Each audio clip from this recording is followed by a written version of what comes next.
کراچی میں ڈکیتیوں کے دوران خواتین کو اجتماعی زیادتی کا نشانہ بنانے والا گینگ پکڑا گیا۔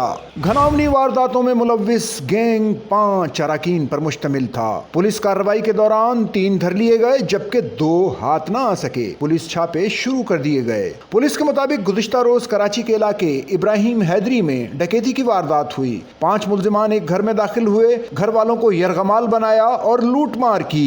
بتایا گیا کہ دوران ڈکیتی ملزمان نے گھر کی ایک خاتون کو اٹھایا اور علیحدہ کمرے میں لے گئے، جہاں ملزمان نے خاتون کو ایک ایک کر کے زیادتی کا نشانہ بنایا، جس کے بعد خاتون کی بالیاں نوچیں اور لوٹا گیا سامان سمیٹ کر فرار ہو گئے۔ واقعے کی اطلاع پر پولیس موقع پر پہنچی، ملزمان سے متعلق تفصیلی معلومات حاصل کی اور اس کے ساتھ ہی پولیس نے ملزمان کی تلاش شروع کر دی۔ پولیس نے کچھ ہی گھنٹوں بعد ٹیکنیکل مدد کے ساتھ علاقے میں چھاپا مارا اور 3 ملزمان کو گرفتار کر لیا۔ پولیس نے بتایا کہ گرفتار ملزمان نے اپنے جرم کا اعتراف کر لیا، جن کے خلاف قانونی چارہ جوئی کے ساتھ بقیہ 2 ملزمان کی تلاش میں چھاپا مار کارروائیاں تیز کر دی گئی ہیں۔ امید ہے کہ یہ دونوں ملزمان بھی جلد پولیس کے شکنجے میں ہوں گے۔